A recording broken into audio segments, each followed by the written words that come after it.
My words, look at that.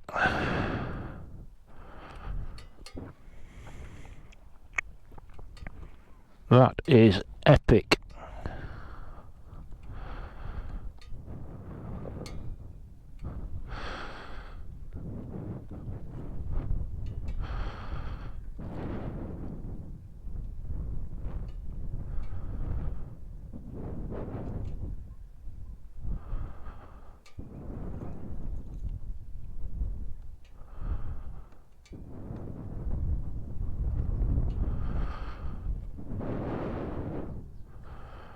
Wow.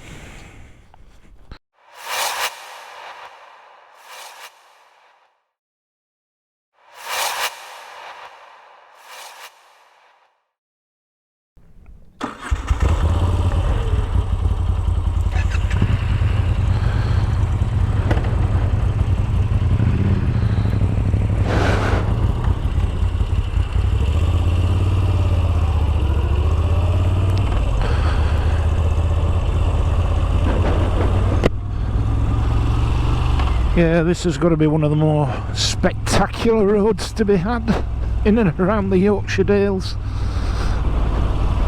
And we've just done a map check, and apparently that spectacular valley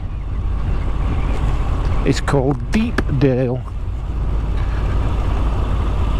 Deepdale.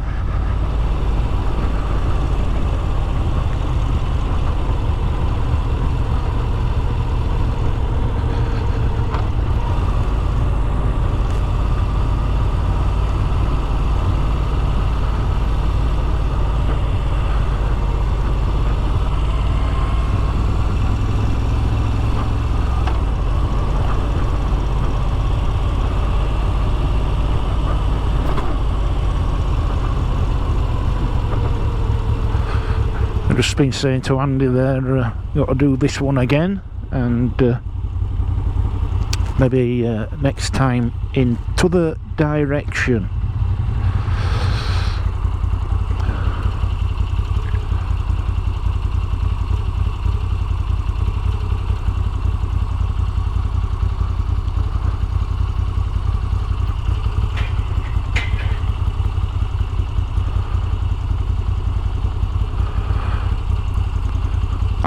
I'll shut it when you've gone through.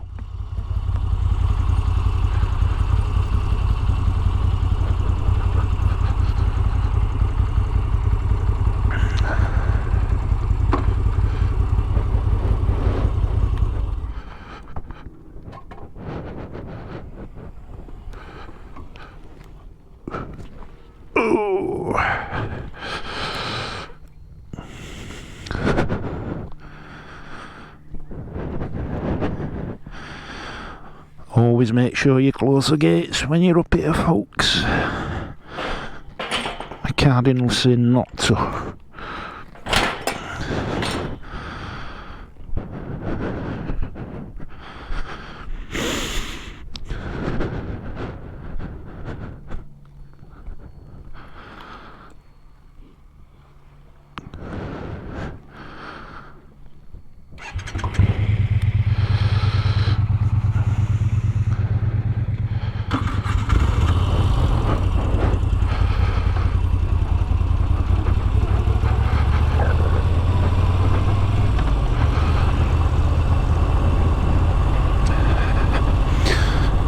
Worth noting there, the Moto Guzzi will start in gear with the clutch pulled in. Not always the case with all bikes by any stretch of the imagination.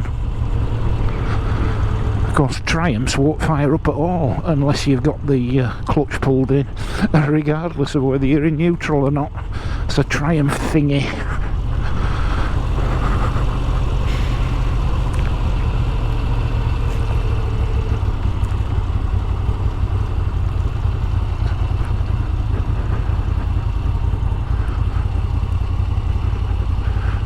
Ooh, this is so steep.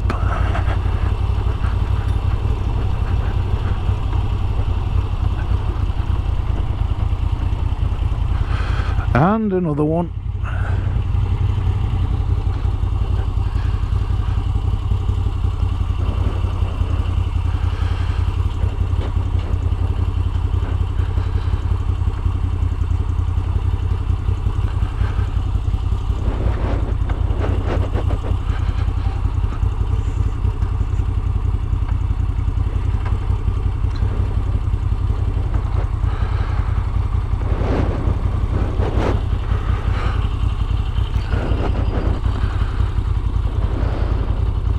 Beat me to it.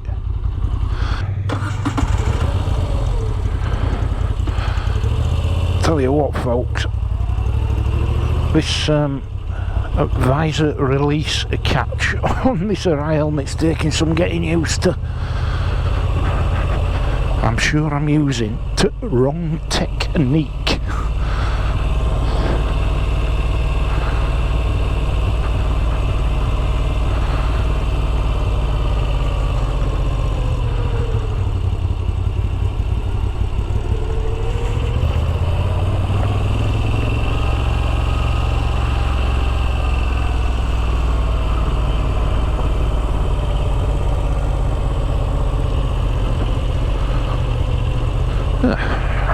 Fine selection of cow shit.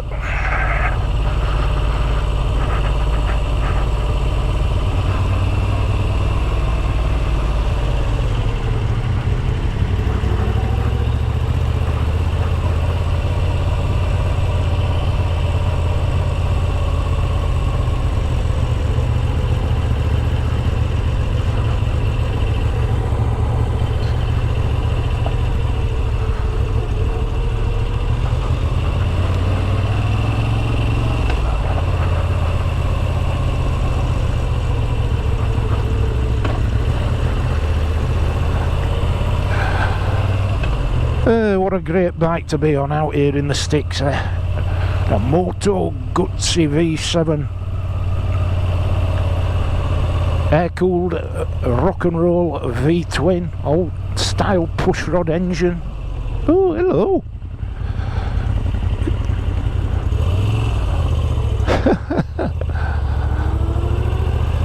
Poor little baby.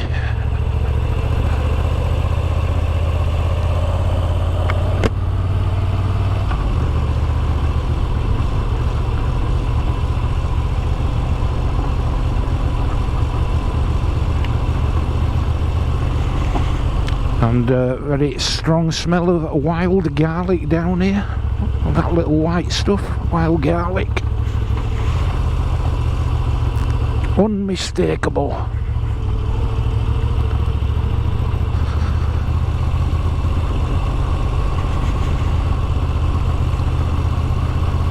Of course, the beauty about being out here on a motorbike is you get a more visceral, multi-sensory experience than what you do in a car.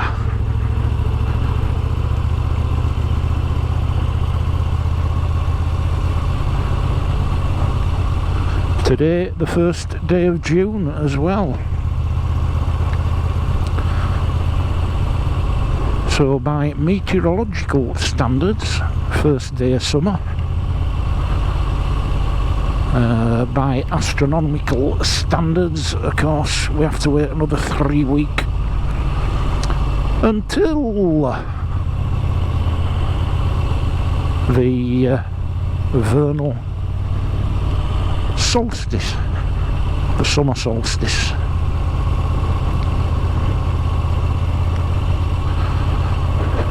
The summer solstice, not the vernal solstice. It's the vernal equinox and the autumnal equinox, and it's the winter solstice and the summer solstice. The longest day, the summer solstice, 3 weeks away. I don't like to think about that, because after that, bit by bit, days start getting shorter again, albeit that you know, it is the beginning of summer. But then, of course, when the days start getting longer again, that's the first day of winter. So there's a certain amount of logic to it all.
these old British phone boxes now, of course, becoming defibrillator stations.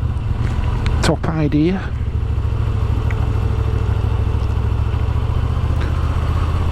But of course it's within the lived memory of our generation. I'm doing Andy a favour there because he's 10 years older than me actually.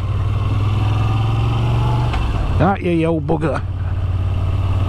Hey, but it's within our lived memories that if you were out and about and you needed to make a phone call, you had to find one of them. There weren't no options. It didn't that long ago either.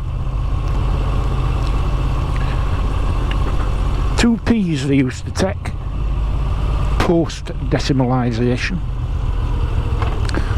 There were 2p for a phone call. But they took 2p's and 10p's, which prior to decimalisation, well, 2p's didn't exist. 10p's were 2 shilling bits, otherwise known as florins. Who remembers that? Who remembers florins?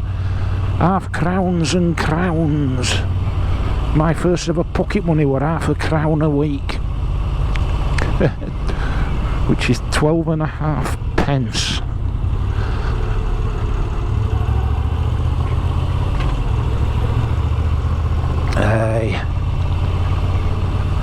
Yeah, and a crown would be 25 new pence, 4 crowns to a pound. And old pennies, 240 old pennies to a pound.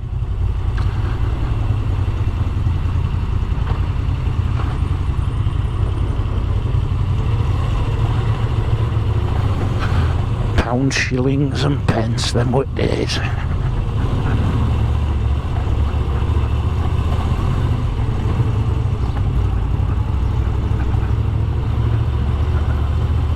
£12 old pence to a shilling, were it?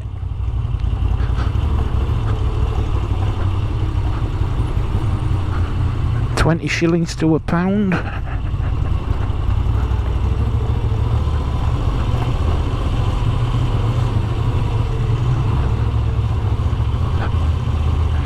You say that to sort of folk even in their in the bloody 40s now, and they just look at you blank. Yeah, what? And this is Dent.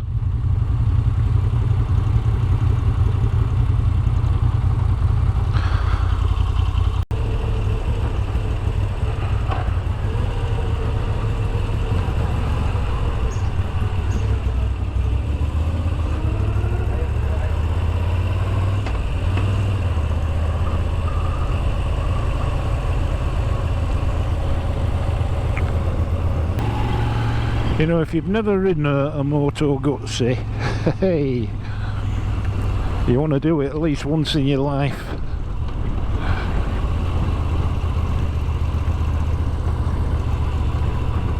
They are proper old school.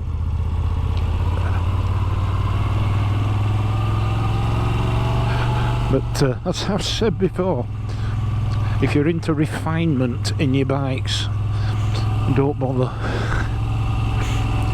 because they are anything but refined, but they are reassuringly and engagingly characterful on every level.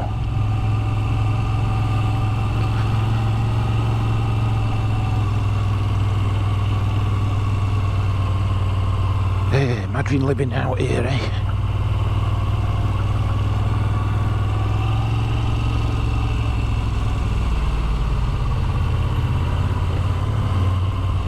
Yeah, imagine living out here. It'd be a different story in winter, of course, wouldn't it?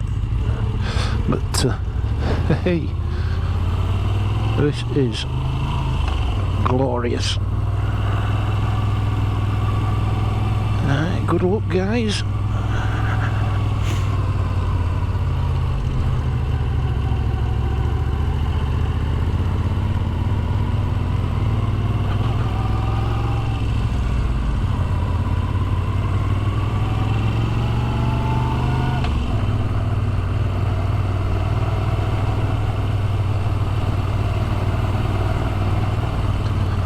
sometimes when you ride these more remote single track lanes, the ride itself takes on an almost dreamlike quality.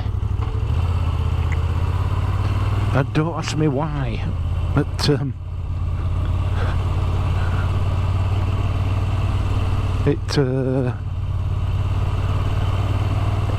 it just makes you feel for all the world that you're in some alternate existence.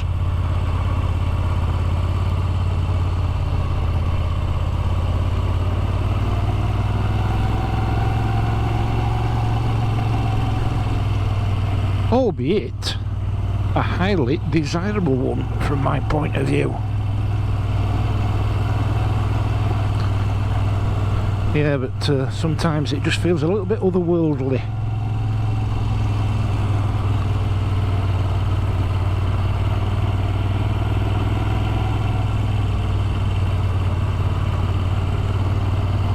And we all have our individual beliefs, don't we, about what dreams are about and all of that. And I know sometimes you can, you know, frequently you can dream about things that have preoccupied you in the past. But I think, you know, because I have multicolour, psychedelic, multi-sensory dreams, which is great when they're nice ones. It's not so good when it comes to the nightmares, where you're actually feeling physical pain during your sleep, during your REM sleep, if you have a particularly bad dream. But I think there's some sort of connection with some sort of alternate reality. Might be all to do with the sort of quantum world and all of that. The multiverse.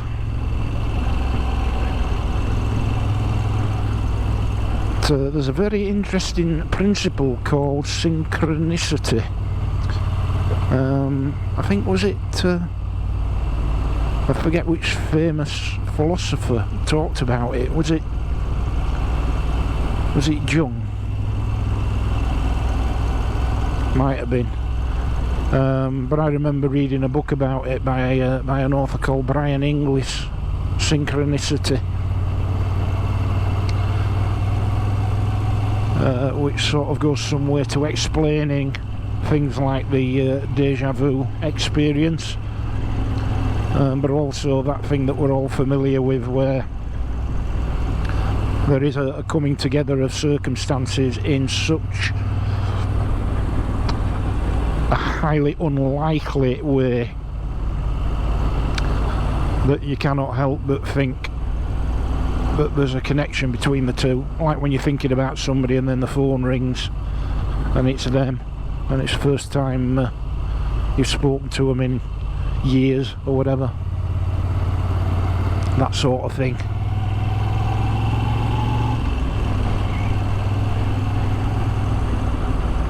It all means something.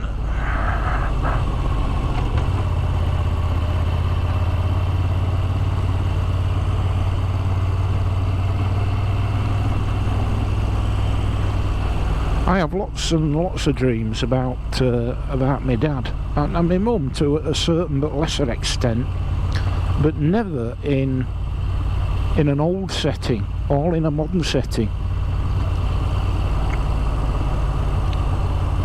which is quite odd, really, because I don't know about you, but most of the vivid memories of my parents is obviously when I was a kid.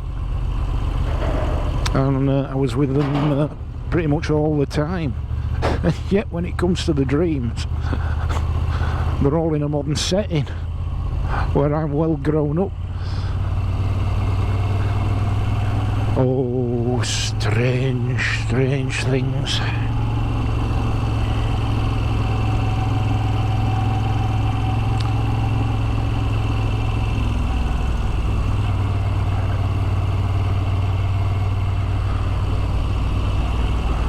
I'm always remembered of that line from the Edgar Allan Poe poem. All that we see and seem is but a dream within a dream. And that's how it feels coming out to places like this.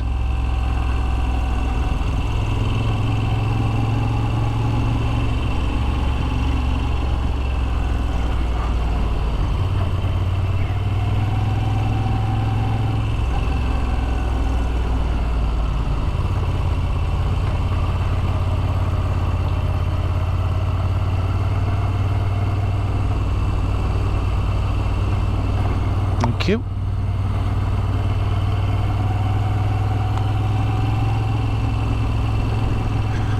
You're getting a treat today, Luigi, old lad.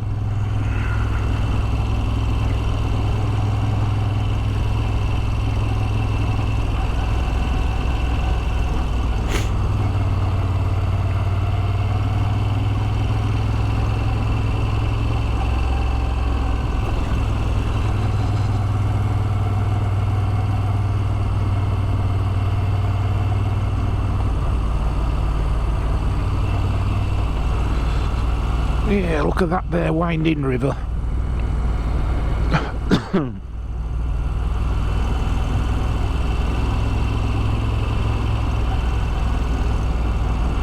Oh, get back, Mr. Sheep.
A lady dry stone wall.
There we are, got a rogue one.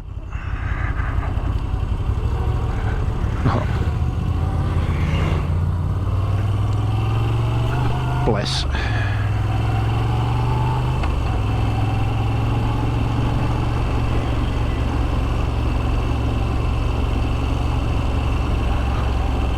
only thing with sheep is they can look like they've got absolutely no interest in you, and that they're not looking at you. Next thing, they bolt right across your path.